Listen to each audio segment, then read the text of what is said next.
ስያሜ ያላቸው ከመጀመሪያው ጀምሮ ዘወረደ፣ ቅድስት፣ ቀጥሎ ማን ነው?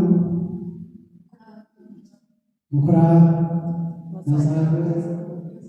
የዛሬው ደግሞ ስንተኛ ሳምንት ነው? ስለዚህ 5ኛ ሳምንት ደርሰናል። የጾም እኩሌታ እንግዲህ ደብረ ዘይት እንደሆነ ይታወቃል። እንግዲህ ደብረ ዘይት በብዙ ቦታዎች ተጠርቷል። ጌታችን መድኃኒታችን ኢየሱስ ክርስቶስ በዚህ ዓለም በመዋዕለ ሥጋዌው በአጭር ቁመት በጠባብ ደረት ተወስኖ ደቀ መዛሙርቱን አስከትሎ በሚያስተምርበት ዘመን በደብረ ዘይት እየወጣ በዛ ያድር እንደነበረ ለሐዋርያትም ነገረ ምጽአቱን የመምጣቱን የዓለምን ሕልፈት የእሱን መምጣት ለደቀ መዛሙርቱ ሁሉ ያስተማረበት ተራራ ነው። ደብረ ዘይት ማለት የወይራ ዛፍ የበዛበት ተራራ ማለት ነው። ስለዚህ ቃሉን የምናገኘው የማቴዎስ ወንጌል ምዕራፍ 24 ቁጥር 5 ጀምሮ እስከ መጨረሻው ቅድም በቅዳሴ ላይ የተነበበው ሰምታችሁታል። ስለ ደብረ ዘይት፣ ስለ ክርስቶስ መምጣት፣ ስለ ዓለም ሕልፈት፣ ይህ ዓለም ኃላፊ እንደሆነ ጠፊ እንደሆነ የሰው ልጆች ዓለም ብቻ ሳይሆን ሰዎችም የሚያልፉ እንደሆነ ጌታችን መድኃኒታችን ኢየሱስ ክርስቶስ በሰፊው ለደቀ መዛሙርቱ አስተምሮበታል። እንግዲህ ጌታችን መድኃኒታችን ኢየሱስ ክርስቶስ ያረገበትም በዚህ በደብረ ዘይት ተራራ ነው። ዳግመኛም ይህን ዓለም ለማሳለፍ የሚመጣበትም በዚህ ተራራ አስማምታ አስተካክላ ሁሉንም ነገር አከናውና ለልጆቿ የሚመጥነውን በዓሉን በተመለከተ ታስተምራለች። የዛሬውን በዓል የምናከብረው እንግዲህ ነገረ ምጽአቱን በተመለከተ ነው። ይህ ዓለም እንዴት ነው የሚያልፈው? ዓለም ያልፋል ይባላል። ዓለም ከማለፉ በፊት ግን ምን አለ? ምን ምልክት አለ? የሚለውን አምላካችን ደቀ መዛሙርቱን ጠይቀውት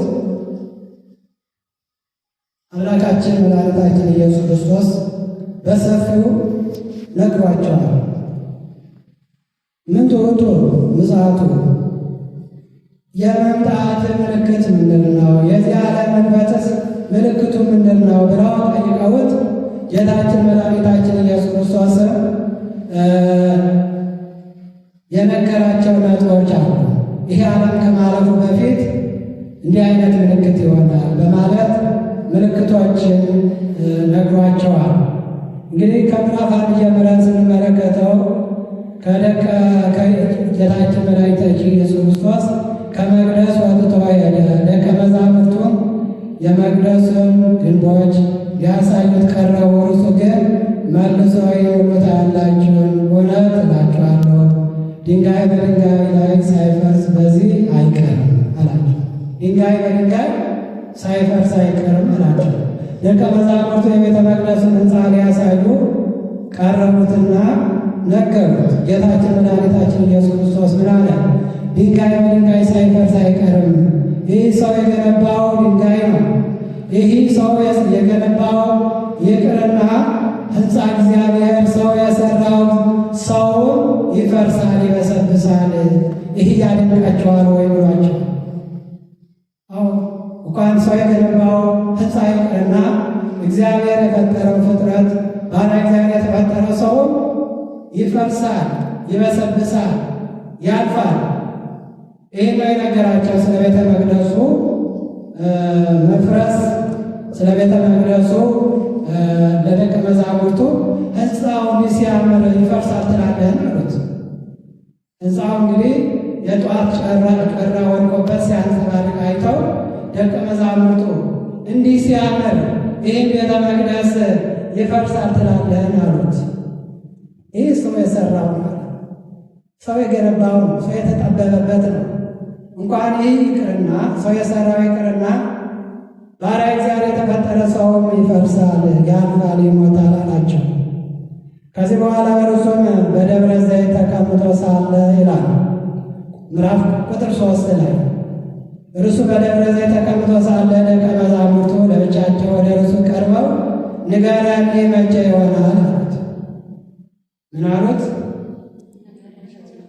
ንገረን መቼ ይሆናል? አዎ የመምጣትና የዓለም መጨረሻ ምልክቱስ ምንድን ነው ማለት? የዓለም መጨረሻ ምልክቱ ምንድን ነው? እሺ የመምጣትና የዓለም መጨረሻ ምልክቱ ምንድን ነው ብለው ጠየቁት። ደቀ መዛሙርቱ ናቸው። ኢየሱስም መልሶ እንዲህ አላቸው፣ ማንም እንዳያስታችሁ ተጠንቀቁ አላቸው። ምን አላቸው? አዎ ወገኖቻችን፣ ዛሬ ብዙዎች አሳቾች የበዙበት ዘመን ነው። ዛሬ እግዚአብሔር ሳይልካቸው እግዚአብሔር ልኮናል። እግዚአብሔር ሳይመርጣቸው እግዚአብሔር መርጦናል።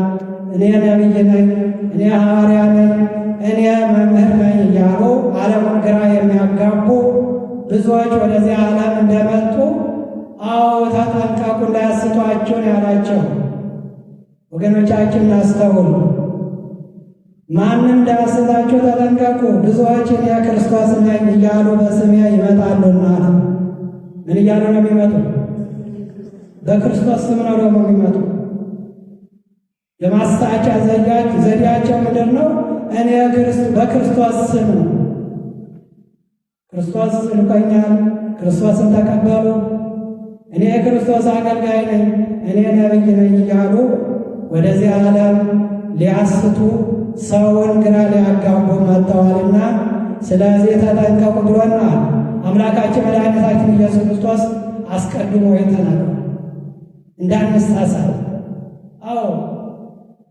ሐሰተኞች ነቢያት፣ ሐሰተኞች መምህራን፣ ሐሰተኞች ነቢያት ወደዚህ ዓለም መጥተዋል ነው የሚለው። ስለዚህ እግዚአብሔር አምላካችን አስቀድሞ ነግሮናል። ማንም እንዳያስታችሁ ተጠንቀቁ ነው። እኔ አላኩም ነው። በቃ ራሳቸው ናቸው በእኔ ስም የሚመጡት እንጂ እኔ አላኳቸውም ነው የሚለው። ስለዚህ አስቀድሞ ክርስቶስ አምነን እንዳንቀበል እንዳንከተላቸው እንዳንቀበላቸው አምላካችን እግዚአብሔር አስቀድሞ ነግሮናል። ስለዚህ ስለነገረን እኛ አስቀድሞ የተነገረ አስቀድሞ ያስጠነቀቀን ስለሆነ አሁን መጨነቅ አያስፈልግም፣ ግራ መጋባት አያስፈልግም፣ ማንንም ደግሞ መከተል አያስፈልግም። መከተል ያለብን ማለት ነው እግዚአብሔርን ብቻ ነው። ሰውን መከተል ከባድ ነው ወገኖች። መጀመሪያ የተወሰነ ጊዜ መልካም ነገር ያሳይና ከዛ በኋላ ወዳልሆነ ነገር ይከተልናል። ስለዚህ ሰውን አትከተሉት፣ ሰውን አትመኑት ነው ያለን። እንዳያስታችሁ ተጠንቀቁ። ብዙዎች እኔ ክርስቶስ ነኝ ያሉ በስሜ ይመጣሉና። በማን ስም ነው ይመጡ? በክርስቶስ ስም ነው እኮ። ክርስቶስን ተቀበሉ። ክርስቶስ እንዲህ ብሎኛል፣ እግዚአብሔር ገርጾልኛል፣ ይህን ተናገር ብሏል፣ ይህን አስተምር ብሏል እያሉ በየአስፋልቱ በየጎድጓዳው ሰውን ግራ የሚያጋቡ ሰውን የሚያሳስቱ ብዙዎች ናቸው። ዛሬ በየሶሻል ሚዲያው የምትመለከቱት ነው። ስለዚህ እግዚአብሔር አምላካችን ሁላችንም ማስተዋሉን ይስጠን። እግዚአብሔር ሳይመርጣቸው እግዚአብሔር መርጦናል፣ እግዚአብሔር ሳይልካቸው እግዚአብሔር ልኮናል እያሉ ሰውን የሚያሳስቱ ብዙዎች ስለሆነ ተጠንቀቁ ተብለናል። የትምህርታችን ርዕስ እንግዲህ ማንም እንዳያስታችሁ በሉን አለ። ተጠንቀቁ። ዛሬ ማንም እንዳያስተ መጠንቀቅ አለብን። ማንንም መቀበል የለባችሁ፣ ማንንም መከተል የለባችሁ። ቤተ ክርስቲያን አለች። ቤተ ክርስቲያን መጣችሁ፣ ቤተ ክርስቲያን ታስተምረውን መማር፣ ከዛ በኋላ አባቶቻችሁ በቤተ ክርስቲያን ያሉ የሚያስተምሩትን መስማት፣ ንስሐ አባቶቻችሁ የሚያስተምሩትን መስማት። ከዚህ ውጭ ሌላ ምን ያስፈልጋል? በየአዳራሹ በየጎዳናው መምህር አያስፈልግም። ስለዚህ ወገኖቻችን ማንም እንዳያስታችሁ ተጠንቀቁ በሚለው ትንሽ ደቂቃዎች እንነጋገራለን። እግዚአብሔር ሁላችንን ያስተምረን ይምከር። አዎ በስሜ ይመጣሉ ብዙዎችን ያስታሉ ያለ። ምኖችን ያስታሉ? አዎ ያልተማሩትን የዋሃኖችን ያስታሉ። ምክንያቱም እነዚህ የዋህ ናቸው፣ ያልተማሩ ናቸው። ስለዚህ እውነት እየመሰላቸው በክርስቶስ ስም ስለሆነ የሚመጡት ክርስቶስ ልኮናል፣ ክርስቶስን ተቀበሉ እያሉ በክርስቶስ ስም ስለሆነ የሚመጡት የዋሃኖቹን ያስታሉ፣ ብዙዎችን ያስታሉ ብሏል። ወገኖቼ ዛሬም ብዙ ናቸው የሚሳቱ፣ ብዙ ይስታሉ፣ ብዙ ተከታዮች ያገኛሉ። ምክንያቱም ብዙ ያልተማሩ ናቸዋ። የራሳቸውን ሃይማኖት አያውቁም፣ የራሳቸውን ማንነት አያውቁም፣ ደግማቸውን ስርዓታቸውን አያውቁም።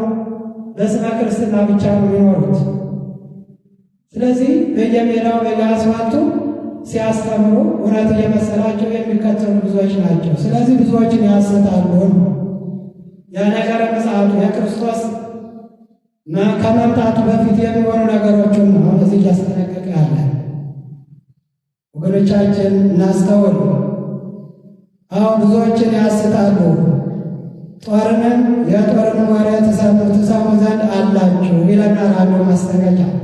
ምን ትሰሙ? ምን ትሰሙ? ጦርንም የጦርንም ወሬ ትሰሙ ዘንድ አላችሁ ይለናል። ክርስቶስ ከመምጣቱ በፊት ይሄ አንድ ምልክት ነው። ምንድን ነው ይሄ?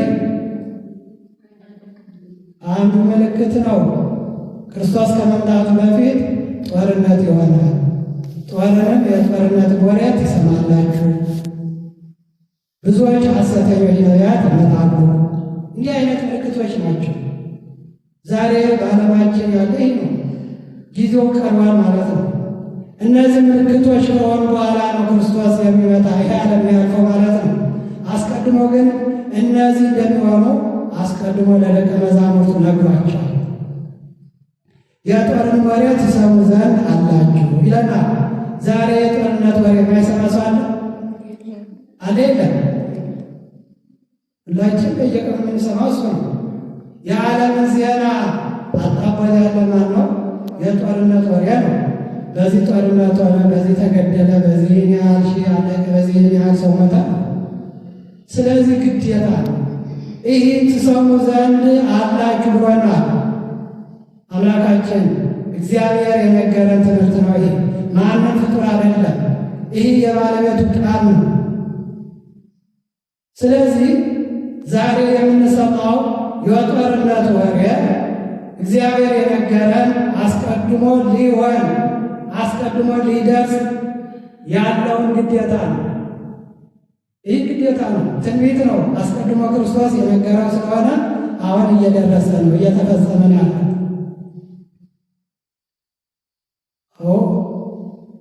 ስለዚህ ትሰሙ ዘንድ አላችሁ፣ ይህ ሊሆን ግድ ነውና ተጠበቁ ይለናል። ምን ይለናል?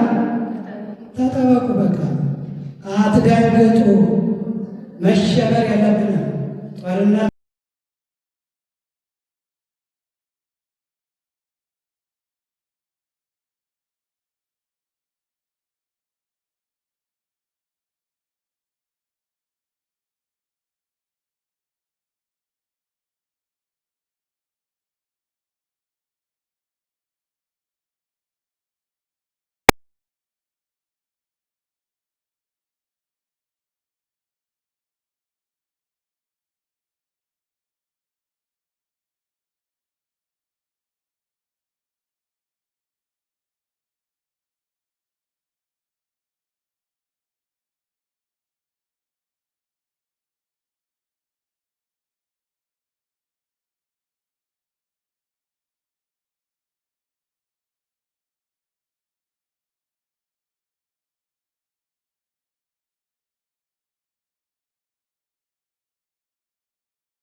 በየቤቱ ያለ ችግረኛ ቤት ይቁጠሩ ነው ወገኖቻችን።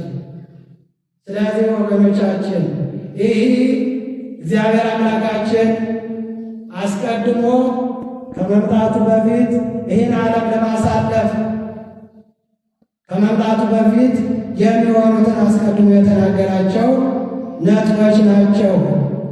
ረሃብ ይሆናል አለ፣ ረሃብ ሆኗል። ቸነፈር ይሆናል አለ፣ ቸነፈር ሆኗል። በሽታ በየአይነቱ መጥቷል። ብዙ አይነት የኮረና በሽታ አሳልፈናል። የኤድስ በሽታ መጥቷል። ምን ያልመጣ በሽታ ነው ዛሬ በየአይነቱ ወገኖቻችን። ስለዚህ ይህ ሊሆን ደግሞ ግዴታ ነው። ክርስቶስ የተናገረው ሊፈጸም ግዴታ ስለሆነ ቸነፈር ይሆናል፣ ረሃብ ይሆናል ይለናል ወገኖችን። አዎ የምድር መናወጥ በልዩ ልዩ ስፍራ ይሆናል። እነዚህ ሁሉ የምጥ መጀመሪያ ናቸው። አዎ አንዱ ደግሞ ምልክት ምንድነው? የምድር መናወጥ ምድር እየተናወጠች ነው። የመሬት መንሸራተት ብዙ አይተናል። አዎ የምድር መናወጥ ሆና የመሬት መንሸራተት፣ የባህር መጥለቅለቅ፣ ይህ ሁሉ ሊሆን ግዴታ ነው። ምክንያቱም እግዚአብሔር የነገረው የእግዚአብሔር ቃል ስለሆነ ወገኖቻችን። ስለዚህ ይህ ሁሉ ሊሆን ስለሆነ ግን መደንገጥ የለብንም ነው። በዚያ ጊዜ ለመከራ አሳልፈው ይሰጧቸዋል። ምን ይላል ደግሞ አንድ ምልክት? ለምን ይሰጣሉ? አዎ ክርስቲያኖችን ለመከራ አሳልፈው ይሰጧቸዋል ነው። ዛሬ ብዙ ክርስቲያኖች መከራ እየተቀበሉ ያሉት በዚህ ምክንያት ነው። የእግዚአብሔር ቃል ስለሆነ የሚያስተምረን ምን አለ? አዎ በዚያን ጊዜ ለመከራ አሳልፈው ይሰጧቸዋል፣ ይገድሏችሁማል፣ ስለ ስሜም በአሕዛብ ሁሉ የተጠላችሁ ትሆናላችሁ። ለምን አሳልፈው ይሰጧቸዋል አለ? ለመከራ፣ ለግርፋት፣ ለስቅላት፣ ለድብደባ አሳልፈው ይሰጧቸዋል። ለመከራ አሳልፈው ይሰጧቸዋል፣ ለግርፋት። ዛሬ ክርስቲያኖች ስንት መከራ ነው እየተቀበሉ ያሉ? እየታረዱ ያሉ ክርስቲያኖች ናቸው። እየሞቱ ያሉ ክርስቲያኖች ናቸው። ይህ ሁሉ በማን ነው? በክርስቶስ ስም ነው። በእኔ ስም ስላመናችሁ ለመከራ ለሞት አሳልፈው ይሰጣችኋል። ስለ ስሜ ነው ያለ። በማን ስም ነው? በእሱ ስም ስላመን ነው። በክርስቶስ ስም ስላመን፣ በእሱ ስም ስለተጠራ፣ በዚህ ምክንያት ለመከራ አሳልፈው ይሰጡናል፣ ለችግር አሳልፈው ይሰጡናል፣ ለግርፋት፣ ለስቅላት፣ ለእሳት፣ ለሰይፍ አሳልፈው ይሰጡናል። ምክንያቱም እግዚአብሔር የተናገረው የእግዚአብሔር ቃል ሊፈጸም ግድ ነውና። ምክንያቱም በእግዚአብሔር ስላመናችሁ ነው የሚለው። ይገድሏችኋል፣ ስለ ስሜም በአሕዛብ ሁሉ የተጠላችሁ ትሆናላችሁ። በማን? በአሕዛብ። አሕዛብ ማለት ሃይማኖት የሌላቸው ፓጋን የሆኑ ናቸው።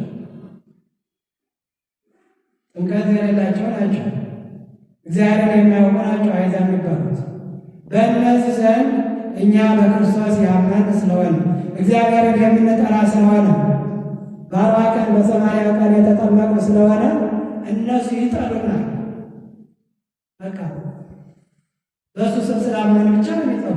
ሌላ ወንጀል ኖሮብን አይደለም፣ ሰርቀን አይደለም፣ ማንንም ገለን አይደለም፣ ማንንም ገፍተን አይደለም። ይጠሉ በራሳቸው ተነስተው በቅናት ተነስተው። ወገኖቻችን እንግዲህ እግዚአብሔር ሁላችንም ትዕግስቱን ይስጠን፣ መከራ ታግሰን የእግዚአብሔር መንግሥት ለመውረስ ያብቃን። እስከ መጨረሻ የታገሰ የሚድን እሱ ነው ያለ። ይህን ሁሉ ካልተቀበል፣ ይህን ሁሉ ካልታገስ ለክብር መብቃት አንችልም። እንችላለን? አንችልም።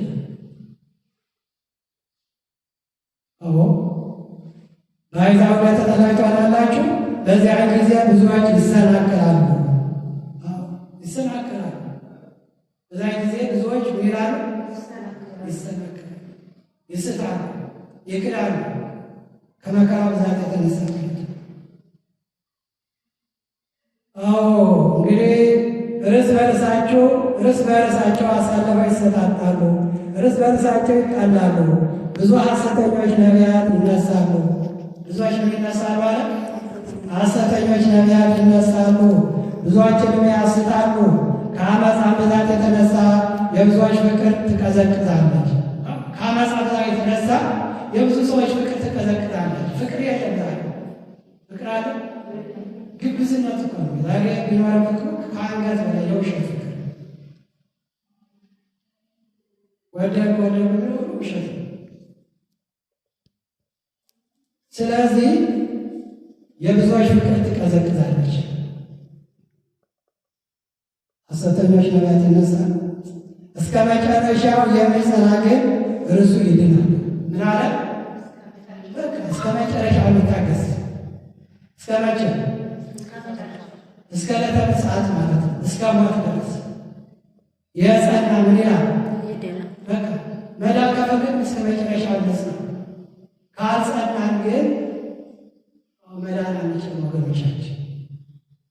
እንደምን ያለ መጨረሻ ማሰሪያ ምን አለ? እነዚህ ሁሉ ከነገራቸው በኋላ መከራ እንደሚደርስባቸው፣ ግርፋት እንደሚደርስባቸው፣ እንደሚሰደዱ፣ እንደሚጠሉ በአሕዛብ ሁሉ ይህን ሁሉ ከነገራቸው በኋላ መጨረሻ ምን አለ? እስከ መጨረሻ የሚጸና ግን እርሱ ይድናል። ለአሕዛብ ሁሉ ምስክር እንዲሆን ይህ የመንግሥት ወንጌል በዓለም ሁሉ ይሰበካል። በዚያ ጊዜ መጨረሻ ይሆናል። በአሕዛብ ሁሉ ይሰበካል ወንጌል። ዛሬ በአሕዛብ ያልተሰበከ ወንጌል አለ? ከሙስሊም ቤት ሳይቀር ተሰብኳል። ምክንያቱም ነገ ምስክር እንዲሆን ዛሬ ማን ነግሮኝ ማን አስተምሮኝ እንዳይሉ ኋላ ዛሬ የሚናገረው ነገ ምስክር እንዲሆን ከአሕዛብ ቤት ሳይቀር ይህ ወንጌል ይሰበካል። ዛሬ ያልተሰበከ ወንጌል የለም ወገኖቻችን። ስለዚህ መጨረሻችን ያሳምርልን። እስከ መጨረሻ የሚሰራ ምን ይላል? ይድናል። ወገኖቻችን ኢየሱስ መልሶ እንዲህ አላቸው፣ ማንም እንዳያስታችሁ ተጠንቀቁ ተብለናል። መጠንቀቅ አለብን። እስከ መጨረሻው መጽናት አለብን። ለመዳን ይሄ ያስፈልጋል። ምን ያስፈልጋል? እስከ መጨረሻ ምን ማለት? እስከ ሞት ድረስ ማለት ነው። እስከምንሞት ድረስ የተለያየ መከራ ቢመጣብን መቀበል አለብን፣ መጽናት አለብን፣ መታገስ አለብን። አለዛ ለክብር አንበቃም። አስቀድመን መከራውን ፈርተን ከካድ ለክብር አንበቃም። ስለዚህ ወገኖቻችን እንግዲህ እግዚአብሔር አምላካችን ብዙዎች ምልክቶችን አስቀድሞ ነግሮናል። እነዚህ ሁሉ ይደርሱ ዘንድ ግድ ነው። እነዚህን አውቀን እኛ የዓለም ፍጻሜ ገና ስለሆነ አትሸበሩ።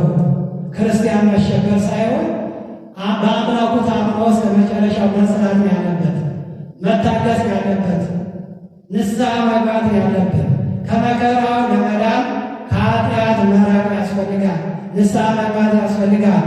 ወደ እግዚአብሔር መመለስ ያስፈልጋል። ወገኖች እንግዲህ ዛሬ የጾሙ እኩሌታ ነው። እስካሁን ከመጀመሪያው ጀምረን 5 ሳምንቶችን ጾመናል ማለት ነው።